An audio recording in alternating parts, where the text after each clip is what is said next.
ನಮಸ್ಕಾರ ಸ್ನೇಹಿತರೆ.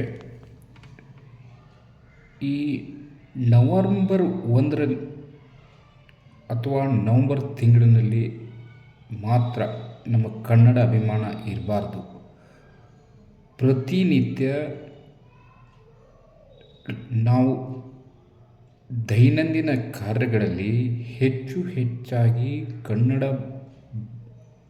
ಪದಗಳನ್ನ ಬಳಕೆ ಮಾಡುವುದರಿಂದ, ಅನ್ಯ ಭಾಷೆಯ ಪದಗಳನ್ನು ಕಡಿಮೆ ಮಾಡುವುದರಿಂದ ಕನ್ನಡವನ್ನು ನಾವು ಉಳಿಸ್ಬೋದು, ಬೆಳೆಸ್ಬೋದು. ಪ್ರತಿದಿನ ನಾವು ಹೆಚ್ಚಾಗಿ ಕನ್ನಡದಲ್ಲಿ ವ್ಯವಹಾರ ಮಾಡೋದರಿಂದ, ಕನ್ನಡ ಭಾಷೆಯನ್ನು ಬಳಸುವುದರಿಂದ ಅದೊಂದು ರೀತಿಯಲ್ಲಿ ನಮಗೆ ರಾಜ್ಯೋತ್ಸವವಿದ್ದ ಹಾಗೆ. ಈ ನೋಡಿ ಸ್ನೇಹಿತರೆ, ಪ್ರತಿನಿತ್ಯ ಈ ವಾಹಿನಿಗಳಲ್ಲಿ, ಈ ದೂರದರ್ಶನ ವಾಹಿನಿಗಳಲ್ಲಿ ಪ್ರತಿನಿತ್ಯ ಯಾವುದಾದ್ರೂ ಒಂದು ವಾಹಿನಿಯಲ್ಲಿ ಈ ಅಡುಗೆ ಕಾರ್ಯಕ್ರಮಗಳು ಇದ್ದೇ ಇರ್ತಾವೆ. ಅದರಲ್ಲಿ ನಡೆಸುವಂಥವ್ರು ಗಣ್ಯರು ಬಂದಿರ್ತಾರೆ. ಅವ್ರು ಏನು ಮಾಡ್ತಾರೆ, ಅವರು ವ್ಯವಸ್ಥಿತವಾಗಿ ಕನ್ನಡವನ್ನು ಕಗ್ಗೊಲೆ ಮಾಡುವಂಥ ಪ್ರಯತ್ನ ಮಾಡ್ತಾ ಇರ್ತಾರೆ. ಅವರು ಬಳಸುವಂತಹ ಪದಗಳು ಎಂಥವಿರ್ತಾವ್ರಿ. ಕನ್ನಡ ಪದಗಳನ್ನ ಬಳಸೋದು ಬಿಟ್ಟು ಬೇರೆ ಭಾಷೆಗಳ ಪದಗಳನ್ನ ಬಳಕೆ ಮಾಡ್ತಾರೆ.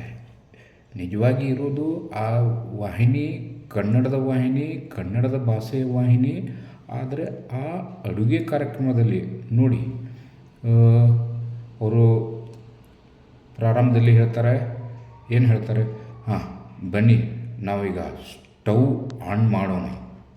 ಯಾಕೆ ಒಲೆ ಹಚ್ಚೋಣ ಅನ್ನಕ್ಕೆ ಬರೋದಿಲ್ಲ ಇವರಿಗೆ. ಸ್ಟವ್ ಆನ್ ಮಾಡೋಣ ಅಂತೆ. ಒಲೆ ಹಚ್ಚೋಣ ಅಂದ್ರೆ ಇವ್ರದ್ದು ಕಿಮ್ಮತ್ತು ಕಡಿಮೆ ಆಕತ್ತಲ್ರಿ. ಒಬ್ಬ ನಂತರ ಒಂದು ಪ್ಯಾನ್ ತೆಗೆದುಕೊಳ್ಳೋಣ.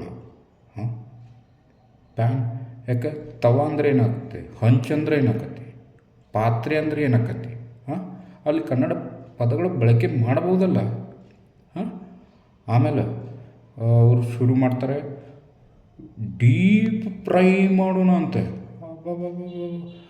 ಎಣ್ಣೆ ಕರಿಯೋಣ ಅಂದ್ರೆ ಏನು ಗಂಟು ಹೋಗ್ತೈತೆ ರೀ ಅವ್ರದ್ದು.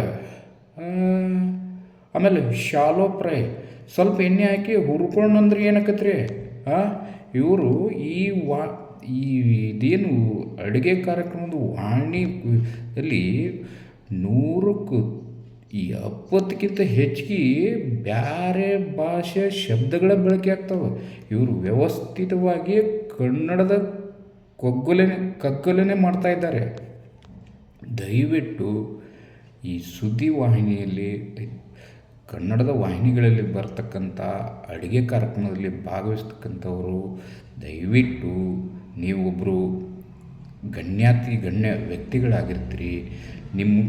ನೀವು ಹೆಚ್ಚು ಕನ್ನಡ ಪದನ ಬಳಕೆ ಮಾಡಿದರೆ ನಿಮ್ಮನ್ನು ನೋಡಿ ಜನಸಾಮಾನ್ಯರು ಕೂಡ ಕನ್ನಡ ಭಾಷೆ ಪದಗಳನ್ನು ಬಳಕೆ ಮಾಡಲಿಕ್ಕೆ ಪ್ರಯತ್ನ ಮಾಡ್ತಾರೆ.